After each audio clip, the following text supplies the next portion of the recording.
Hey, what up, everybody? Stevie Breech. I'm on my road to WrestleMania. Yesterday, I popped in the WrestleMania 26 Blu-ray. I was honestly surprised on how much I liked the show. From watching a lot of videos on YouTube and the YWC, a lot of people, proclaim the WrestleMania 26 to be a big letdown. I guess a lot of people thought going in that it was going to be one of the biggest WrestleManias this year. It seems to be the biggest argument against WrestleMania 28 right now. That everybody thought 26 was going to be so good and then ended up being a big, huge shit fest. I watched this show and I would honestly put this in my top 5 WrestleManias of all time. I say top 5 because it's hard to put it up against WrestleMania 3 because of the significance of the show. WrestleMania 17, WrestleMania 18, WrestleMania 19, all those great shows. But honestly, this is a great show. Pop this in and you will relive some memories, all except for one match, that are great. The whole show, top to bottom, is really, really good. It starts off with the tag team title match. You got The Miz and Big Show going up against Morrison and R-Truth. Nothing huge to talk about this, but it is a good match. From there, it goes into the Legacy breakup match. Randy Orton, Cody Rhodes, and Ted DiBiase. This was a great match with a great feud. The Legacy breakup, it took a long time. I remember around the time I went to the Bash '09, I thought they were going to break up there. And just for the one reason, DiBiase left him and then came back to him and saved him at the end of the show for some reason. But it was a long time coming. They finally beat the crap out of each other, and it was good. I mean, the match started out slow. Everybody knew that it was going to be the two heels, DiBiase and Rhodes, beating up on Orton, and then once Cody threw DiBiase out of the ring, and it became sort of a one-on-one match, and they all started fighting against each other. That's when it really picked up. Honestly, I remember that day being surprised that Orton won the match. I thought that it was going to be the launching pad for DiBiase. I understand now why Orton wins, but it was honestly a really, really good match. I remember sitting there honestly thinking that I thought that if anybody needed to win this match, it was going to be Cody Rhodes. A lot of people was picking DiBiase because of the Marine 2 rumors and how he was going to be a movie star and how they were going to push him to the moon, and years later it still hasn't happened, so I don't know when it's going to. But I don't know. I remember sitting there thinking that Cody Rhodes, it was going to be his only WrestleMania. He probably wouldn't even be with the company next year. Now, look at how he shines way over DiBiase these days. It's really, really weird. From there we go to the Money in the Bank. A great, awesome match won by the man Jack Swagger. If you're watching the DVD or the Blu-ray, when good old Dolph Ziggler makes his appearance. When he comes walking down, they show the crowd. You can see me sitting in the crowd. I am the one guy that does not move. I'm right in the middle of the screen. I'm hard to miss. And it was the one guy all day long that I didn't pop for.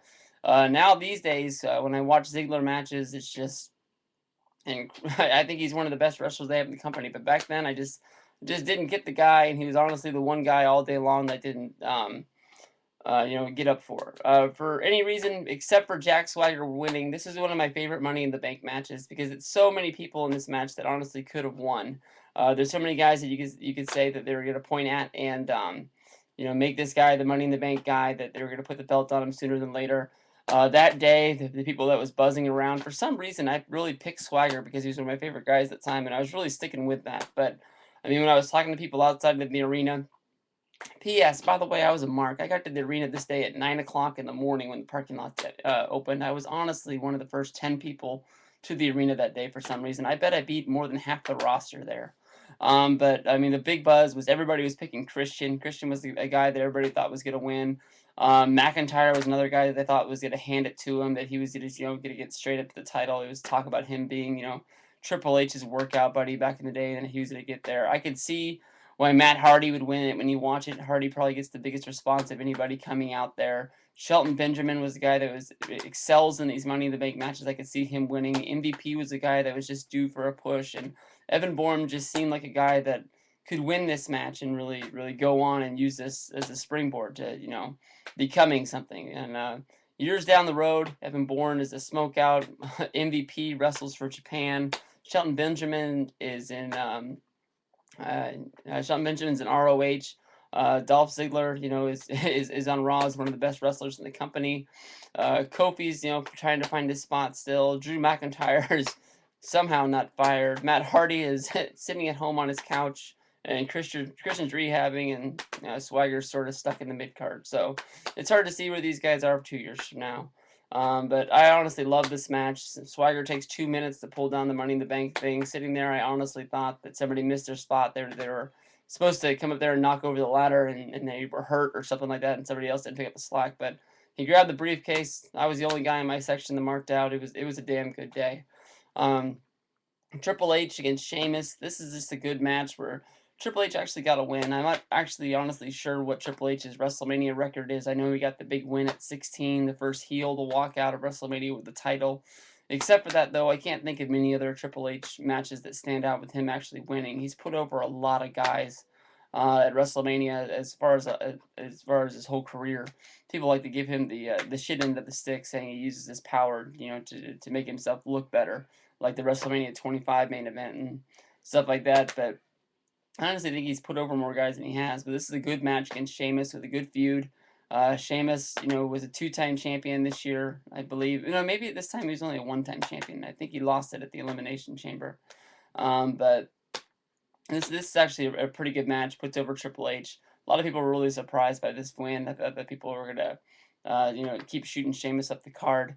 After that was a match with Rey Mysterio against CM Punk. If Mysterio lost, he had to join the Straight Edge Society, which I thought was going to happen to build to the feud. When you watch this match or watch this on the DVD, the build up to this is excellent with the creepy CM Punk promo at the happy birthday party for Rey Mysterio's daughter, who I met at SummerSlam this past year, which was pretty funny just to see her sitting there and actually that they used her as real daughter. But I thought it was pretty cool, and the whole build up to the match is really really good. And I honestly think this is one of my favorite, actual, I guess you could say wrestling matches. And I'm not a big fan of Mysterio, but I give it up to him when he actually goes out and gives it to me. But definitely check this match out. It's really really good. From there, we go to the disappointment of the day. Bret Hart against Vince McMahon. A lot of people like to shit on the whole build up to it, but when they played the playdown match, the replay of all the stuff that had happened, they actually did it really really good. It made me want to go back and watch some of that stuff. With Bret with the fake cast and Vince acting like he's gonna beat him up because he's got the foot injury when he got hit with the car in the limo and all that, but. I don't even need to go over this match. It sucked. Jericho against Edge, the whole spear thing. I wasn't a fan of the build up for this match, but I thought the match actually that happened this day was actually really really good. Definitely worth checking out. Then we go to the most comedy part of the day was the 10 Divas tag team match. Michelle McCool, Vicky Guerrero, Alicia Fox, Layla Maurice, Beth Phoenix, Kelly, Mickey James, Gail Kim, and Eve Torres. There's honestly one tag in the whole match, and then every diva hits their finisher in a row. The referee has no control of this match at all. Lets everybody come in and out, in and out.